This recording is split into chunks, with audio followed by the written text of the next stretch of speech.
السلام علیکم دوستوں، آپ دیکھ رہے ہیں مائنڈ فیوز ٹی وی۔ دوستوں، جن کا لغوی معنی چھپی ہوئی مخلوق ہے۔ دوستوں، اسلامی عقیدے کے مطابق ایسی نظر نہ آنے والی مخلوق جس کی تخلیق آگ سے ہوئی ہے، جبکہ انسان اور ملائکہ مٹی اور نور سے بنائے گئے ہیں۔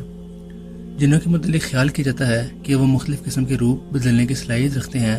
قرآن و حدیث میں جنات کا ذکر بھی آیا ہے۔ دوستو، قرآن شریف میں جنات کے نام پر ایک پوری سورہ جن کے نام سے موجود ہے، جس کی ابتدا اس آیت سے ہوئی ہے کہ جنہوں نے رسول اکرم صلی اللہ علیہ وسلم کو قرآن پڑھتے سنا اور اسے عجیب و غریب پایا تو اپنے ساتھیوں کو بتایا اور وہ مسلمان ہو گئے۔ دوستو، ابلیس سے متعلق کہا جاتا ہے کہ وہ جنوں میں سے تھا، چنانچہ جب اسے حضرت آدم علیہ السلام کو سجدہ کرنے کے لیے کہا گیا تو اس نے یہ کہتے ہوئے انکار کیا کہ میں آگ سے پیدا ہوا ہوں اور آدم مٹی سے۔ ابن عباس فرماتے ہیں ابلیس فرشتوں کے اس قبیلے سے تعلق رکھتا تھا جسے جن کہا جاتا تھا۔ دوستو، اس قبیلے کے فرشتوں کو آگ کی گرم لو سے پیدا کیا گیا تھا۔ یہ لو شعلے میں نظر نہیں آتی، صرف محسوس کی جا سکتی ہے اور تمام حدت اسی میں ہوتی ہے۔ دوستو، ابلیس جنت کے پہرے داروں میں سے ایک پہرے دار تھا۔ اس کے علاوہ باقی تمام فرشتوں کو نور سے پیدا کیا گیا۔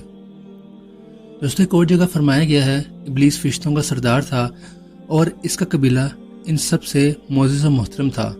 اس کے علاوہ یہ بحشت کے بغات پر بھی نگران تھا۔ اسے آسمان، دنیا، زمین کی بادشاہت بھی بخشی گئی تھی۔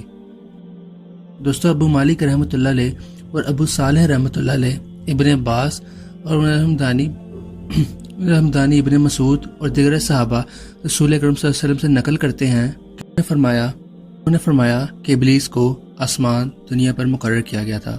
اس کا تعلق فرشتوں کے اس گروہ سے تھا جسے جن کہا جاتا تھا۔ ان کا نام جن اس لیے رکھا گیا کہ یہ جنت کے محافظ و نگران تھے اور یہ بہت ہی زیادہ عبادت گزار تھا۔ دوستو، اسلام سے پہلے بھی عربوں میں جنوں کے تذکرے موجود ہیں۔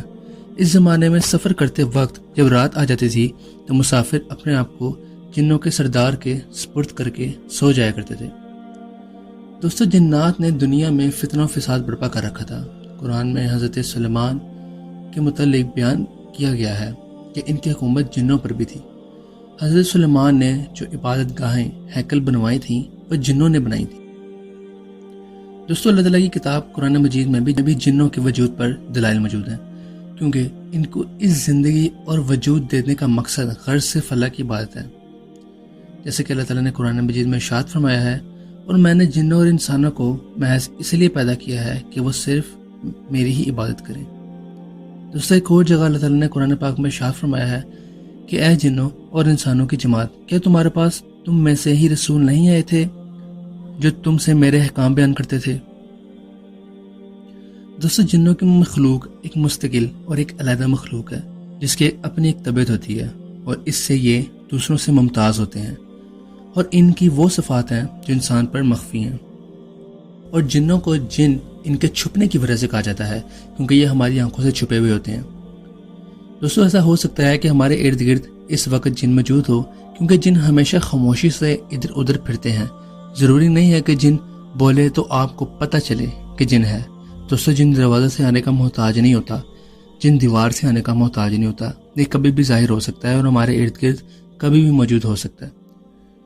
دوستو، ایک اور جگہ ارشاد باری تعالیٰ ہے، بے شک وہ اور اس کا لشکر تمہیں وہاں سے دیکھتا ہے جہاں سے تم انہیں نہیں دیکھ سکتے۔ دوستو، اللہ تعالیٰ نے جنوں کی مختلف اقسام پیدا فرمائی ہیں جو اپنی شکلیں بدل سکتے ہیں، مثلا کتے، سانپ، اور کچھ وہ ہیں جو پروں والے ہیں، ہواؤں میں اڑتے ہیں، اور کچھ وہ ہیں جو آباد ہونے والے ہیں اور کوچ کرنے والے ہیں۔ دوستو، ابو ثعلبہ خشنی بیان کرتے ہیں کہ نبی کریم صلی اللہ علیہ وسلم نے فرمایا کہ جنوں کی 3 قسمیں ہیں۔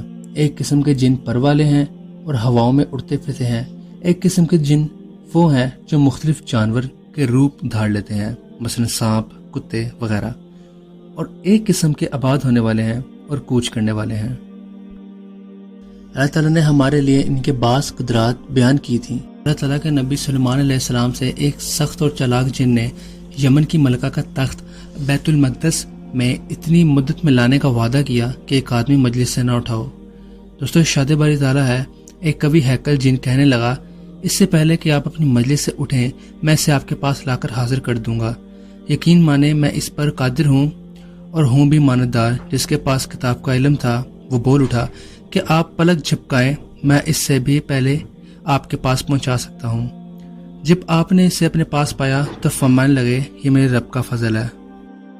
دوستو، جس زمین پر انسان زندگی گزار رہے ہیں، اس پر کچھ جن کی اقسام بھی ہیں۔ ان کی رہائش اکثر خراب جگہوں، گندگی والی جگہ ہیں، مثلا لیٹرین، قبریں اور گندگی پھینکنے اور پخانہ کرنے کی جگہ ہے۔ تو اسی لیے نبی کریم صلی اللہ علیہ وسلم نے ان جگہوں میں داخل ہوتے وقت اسباب اپنانے کا کہا ہے، اور وہ اسباب مشروع اذکار اور دعائیں ہیں۔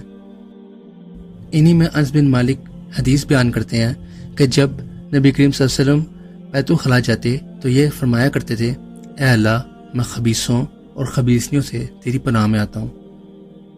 دوستوں، ایک اور قول ہے کہ خبث یہ خبیث کی جمع ہے اور خبائث یہ خبیثہ کی جمع ہے، اور اس سے مراد شیطانوں میں سے مذکر اور مونث ہیں، جنوں میں مومن اور کافر بھی ہیں۔ دوستوں، جنوں سے متعلق اللہ تعالیٰ کا ارشاد ہے، ہم میں بعض تو مسلمان ہیں اور بعض بے انصاف ہیں، بس جو فرما بردار ہو گئے انہوں نے تو راہ راست کا قصد کیا، اور جو ظالم ہیں وہ جہنم کا ایندھن ہے۔ دوستوں، اسی امت سے پہلے جنوں کا اسلام لانے کا قصہ عبداللہ بن عباس ماں کی حدیث میں آیا ہے۔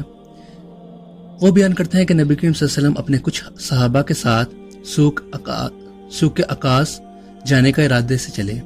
جب وہ چلے تو شیطانوں اور آسمان کی خبروں کے درمیان پردہ حائل کر دیا گیا اور ان پر شہاب ثاقب مارے جانے لگے۔ تو شیطان اپنی قوم میں واپس آئے تو انہیں پوچھنے لگے کہ تمہیں کیا ہے؟ انہوں نے جواب دیا کہ ہمارے اور آسمان کی خبروں کے درمیان کوئی چیز حائل کر دی گئی ہے اور ہمیں شہاب ثاقب مارے جاتے ہیں۔ تو قوم کہنے لگی، تمہارے اور آسمان کی خبروں کے درمیان حائل ہونے کا کوئی سبب، کوئی حادثہ ہے جو ہوا ہے، تو زمین کے مشرق اور مغرب میں پھیل جاؤ اور دیکھو کہ وہ کون سی چیز ہے جو تمہارے اور آسمان کی خبروں کے درمیان ہے۔ دوستو، وہ جن تہامہ کی طرف گئے تھے، دوستو نخلا نامی جگہ پر اپنے صحابہ کو فجر کی نماز پڑھا رہے تھے، تو جب جنہوں نے قرآن سنا وہاں پر تو اس پر کان لگا لیے اور اس سے غور سے سننے لگے، تو کہنے لگے، اللہ کی قسم، جو تمہارے اور آسمان کی خبروں کے درمیان حائل ہوا ہے، تو وہ وہیں سے اپنی قوم کی طرف واپس پلٹے اور انہیں کہنے لگے کہ اے ہماری قوم، ہم نے عجیب و غریب قرآن سنا ہے جو راہ ہدایت کی طرف اور رہنمائی کرتا ہے، ہم ایمان لا چکے، اب ہم ہرگز کسی کو اپنا رب کا شریک نہیں بنائیں گے۔ تو اللہ تعالیٰ نے اپنے نبی پر یہ آیت نازل فرمائی، کہہ دو میری طرف وحی کی گئی ہے کہ جنوں کی ایک جماعت نے قرآن سنا تو نبی کریم صلی اللہ علیہ وسلم کی طرف جنوں کا قول ہی وحی کیا گیا۔ دوستوں، اسے بخاری نے 731 روایات کیا ہے، یعنی 731 روایات کیا۔ دوستوں، قیامت کے دن ان کا حساب و کتاب بھی ہوگا۔ مجاہد رحمۃ اللہ نے اللہ تعالیٰ کے اس فرمان سے متعلق کہا ہے، اور یقیناً جنوں کو یہ معلوم ہے کہ وہ پیش کیے جائیں گے۔